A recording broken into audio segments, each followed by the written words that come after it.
the Skylands. Interesting. I think this might be a fantasy book. 400 have died here. I pray that yours are faring better. The city has cancelled celebrations of the spring moons on quarantine orders, and the typical masquerades have become as scarce as the meat and eggs. Most of the children in our ward are emerging from their illness with rather peculiar side effects.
sister, blessed with shining black hair to complement her dark eyes and rich olive skin.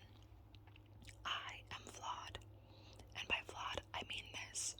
When I was 4 years old, the blood fever reached its peak, and everyone in Kennetra barred their homes in a state of panic. No use. My mother, sisters, and I all came down with the fever. You could always tell who was infected. Strange, molted patterns showed up on our skin. Our hair and lashes flitted from one color to another, and pink, blood-tinged tears ran from our eyes. I still remember the smell of sickness in our house, the burn of brandy on my lips. My left eye became so swollen that a doctor had to remove it. He did it with a red-hot knife and a pair of burning tongs. So yes, you could say I am flawed, marked malfeto. While my sister emerged from the fever unscathed, I now have only a scar where my left eye used to be.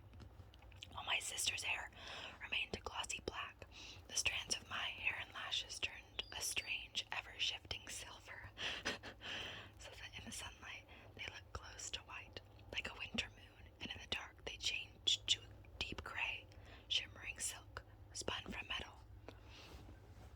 At least I fared better than Mother did. Mother, like every infected adult, died. I remember crying in her empty bedchamber each night, wishing the fever had taken Father instead. My father and his mysterious guests were still talking downstairs. My curiosity got the best of me, and I swung my legs over the side of my bed, crept toward my chamber door on light feet, and opened it a crack. Dim candlelight illuminated the hall outside. Below, my father sat across from a tall, broad-shouldered man with graying hair at his temples, his hair tied back at the nape of his neck in a short, customary tail, the velvet of his coat shining black and orange in the light. My father's coat was velvet too, but the material was worn thin. Before the blood fever crippled our country, his clothes would have been as luxurious as his guests, but now it's hard to keep good trade relations when you have a malfetto daughter tainting your family's name. Both men drank wine. Father must be in a negotiating mood tonight. I thought to have tapped one of our last good casks. I opened the door a little wider, crept out into the hall, and sat, knees to my chin, along the stairs, my favorite spot. Sometimes I'd pretend I was a queen, and I stood here on a palace balcony, looking down at my groveling subjects. Now I took up my usual crouch and listened closely to the conversation downstairs. As always, I made sure my hair covered my scar. My hand rested awkwardly on the staircase. My father had broken my fourth finger, and it never healed straight. Even now, I could not curl it properly around the railing. I don't mean to insult you, Master Amoteru, the man said to my father. You were a merchant of good reputation, but that was a long time ago. I don't want to be seen doing business with a malfetto family. Bad luck, you know. There's little you can offer me. My father kept a smile on his face, the forced smile of a business transaction. There are still lenders in town who work with me. I can pay you back as soon as the port traffic picks up. Damoran silks and spices are in high demand this year. The man looked unimpressed. The king's dumb as a dog, he replied, and dogs are no good at running countries. The ports will be slow for years to come, I'm afraid. With the new tax laws, your debts will only grow. How can you possibly repay me? My father leaned back in his chair, sipped his wine, and sighed. There must be something I can offer you. The man studied his glass of wine thoughtfully. The harsh lines of his face made me shiver. Tell me about Adelina. How many offers have you received? My father blushed, as if the wine hadn't left him red enough already. Offers for Adelina's hand have been slow to come. The man smiled. None for your little abomination, then. My father's lips tightened. Not as many as I'd like, he admitted. What do the others say about her? The other suitors? My father rubbed a hand across his face, admitting all my flaws embarrassed him. They say the same thing. It always comes back to her markings. What can I tell you, sir? one wants a Malfetto bearing his children. The man listened, making sympathetic sounds. Haven't you heard the latest news from Estencia? 2 noblemen walking home from the opera were found burned to a crisp. My father had quickly changed tack, hoping now that the stranger would take pity on him.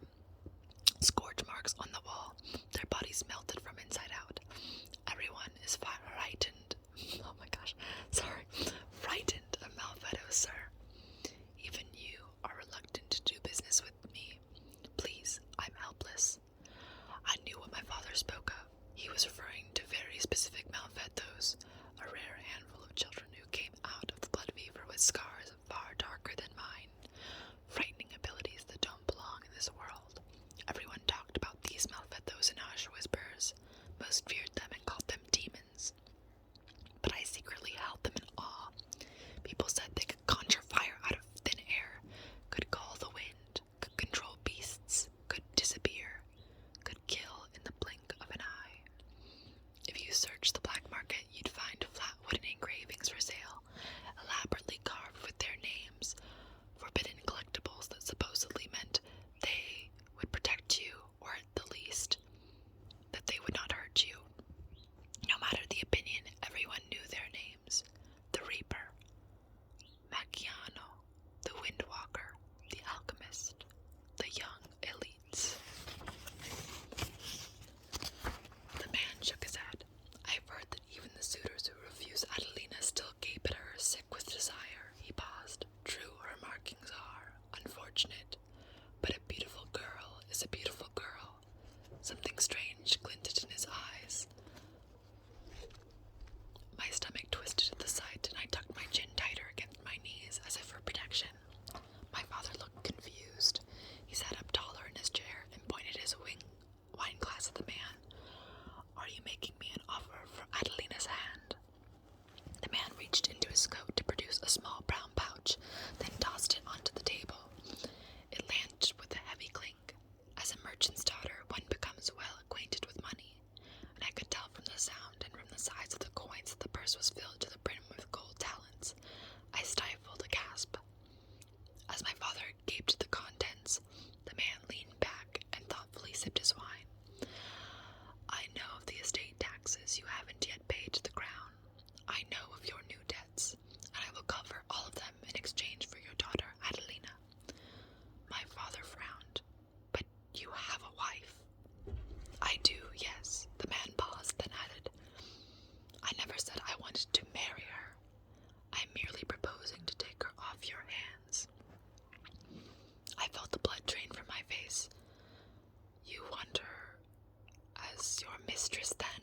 My father asked. The man shrugged. No nobleman in his right mind would make a wife of such a marked girl. She could not possibly attend public affairs on my arm. I have a reputation to uphold, Master Omateru. But I think we can work this out. She will have a home, and you will have your gold. He raised a hand. One condition. I want her now, not in a year. I've no patience to wait until she turns 17. A strange buzzing filled my ears. No boy or girl was allowed to give themselves to another until they turned 17. This man was asking my father to break the law, to defy the gods. My father raised an eyebrow, but he didn't argue. A mistress, he finally said. Sir, you must know what this will do to my reputation. I might as well sell her to a brothel. And how is your reputation faring now? How much damage has she already done to your professional name? He leaned forward. Surely you're not insinuating my home is nothing more than a common brothel. At least your Adelina would belong to a noble household. As I watched my father sip his wine, my hands began to tremble. A mistress, he repeated. Think quickly, Master Omateru.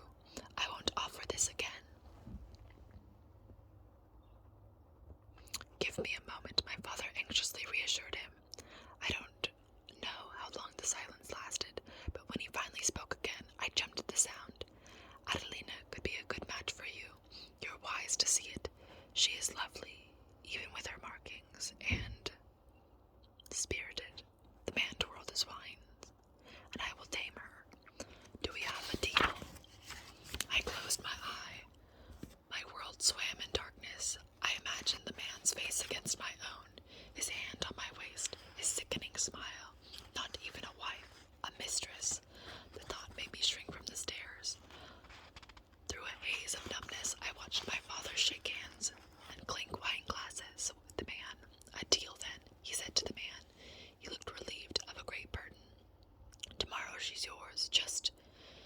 Keep this private.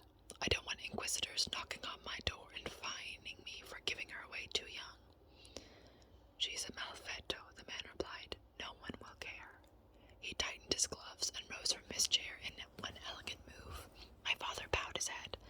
I'll send a carriage for her in the morning. As my father escorted him to our door, I stole away into my bedchamber and stood there in the darkness, shaking. Why did my father's words still stab me in the heart? I should be used to it by now. What had he once told me? My poor Adelina, he'd said, caressing my cheeks with a thumb. It's a shame, look at you. Who will ever want a malfetto like you? It will be all right, I tried telling myself. At least you can leave your father behind. It won't be so bad. But even as I thought this, I felt a weight settle in my chest. I knew the truth. Malfettos were unwanted, bad luck. And now more than ever I feared I would be tossed aside the instant the man tired of me. My gaze wandered around my bedchamber, settling finally on my window. My heart beat still for a moment. Rain drew angry lines down the glass, but through it I could still see the deep blue cityscape of Talia, the rows of domed brick towers and cobblestone alleys, the marble temples, the docks where the edge of the city sloped gently into the sea, where on clear nights gondolas with golden lanterns would glide across the water, where the waterfalls that bordered southern Kinetra thundered. Tonight, the ocean churned in fury, and white foam crashed against the city's horizon, flooding the canals. I continued staring out the rain-slashed window for a long while. Tonight was the night. I hurried to my bed, bent down, and dragged out a sack I'd made with a bedsheet. Inside it were fine silverware, forks and knives, candelabras, engraved plates, anything I could sell for food and shelter. That's another thing to love about me. I steal. I'd been stealing around our house for months, stashing things under my bed in preparation for the day when I couldn't stand to live with my father any longer. It wasn't much, but I calculated that if I sold all of it to the right dealers, I might end up with a few gold talents, enough to get by at least for several months. Then I rushed to my chest of clothes, pulled out an armful of silks, and hurried out my bedchamber to collect any jewelry I could find. My silver bracelets, a pearl necklace inherited from my mother that my sister did not want, a pair of sapphire earrings. I grabbed 2 long strips of silk cloth that make up a damoran head wrap. I would need to cover up my silver hair. While on the run, I worked in feverish concentration. I added the jewelry and clothes carefully into the sack, hid it behind my bed, and pulled on my soft leather riding boots. I settled down to wait. An hour later, when my father retired to bed and the house stilled, I grabbed the sack. I hurried to my window and pressed my hand against it. Gingerly, I pushed the left pane aside and propped it open. The storm had calmed some, but rain still came down steadily enough to mute the sound of my footsteps. I looked over my shoulder one last time at my bedchamber door, as if I expected my father to walk in. Where are you going, Adelina? He'd say. There's nothing out there for a girl like you. I shook his voice from my head. Let him find me gone in the morning, his best chance at settling his debts. I took a deep breath, then began to climb through the open window. Cold rain lashed at my arms, prickling my skin. Adelina. I whirled around at the voice. Behind me, the silhouette of a girl stood in my doorway. My sister, Violetta, still rubbing sleep from her eyes. She stared at the open window and the sack on my shoulders, and for a terrifying moment, I thought she might raise her voice and shout for father. But Violetta watched me quietly. I felt a pang of guilt, even as the sight of her sent a flash of resentment through my heart. Fool! Why should I have felt sorry for someone who had watched me suffer so many times before? I love you, Adelina, she used to say when we were small. Papa loves you too. He just doesn't know how to show it. Why did I pity the sister who was valued? Still, I found myself rushing to her on silent feet, taking one of her hands in mine and putting a slender finger up to her lips. She gave me a worried look. You should go back to bed, she whispered, in the dim glow of the night.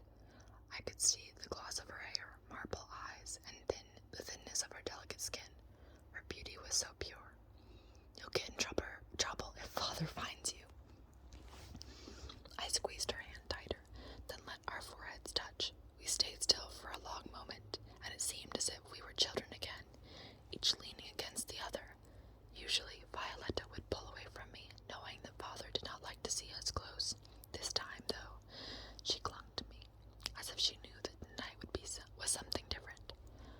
Violetta, I whispered, do you remember the time you lied to Father about who broke one of his best faces? My sister nodded against my shoulder.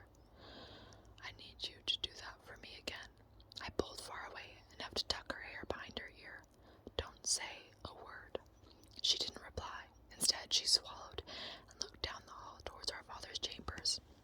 She did not hate him in the same way that I did, and the thought of going against his teaching, that she was too good for me, that to love me was a foolish thing, filled her eyes with guilt. Finally, she nodded. I felt as if a mantle had been lifted from my shoulders, like she was letting go of me.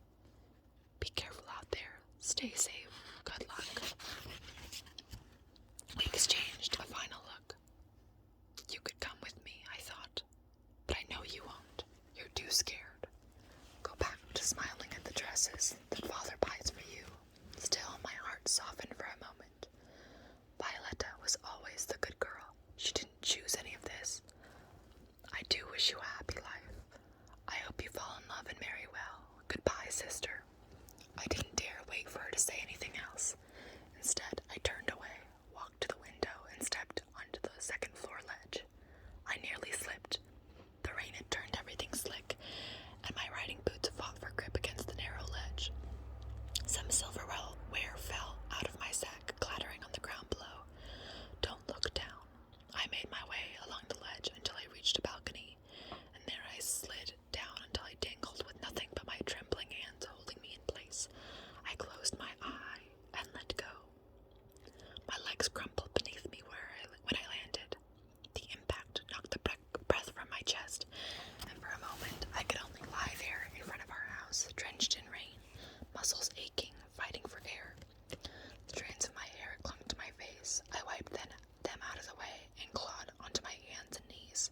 The rain added a reflective sheen to everything around me, as if this were all some nightmare I couldn't wake from.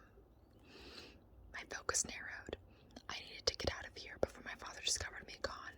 Finally, I scrambled to my feet and ran, dazed, towards our stables.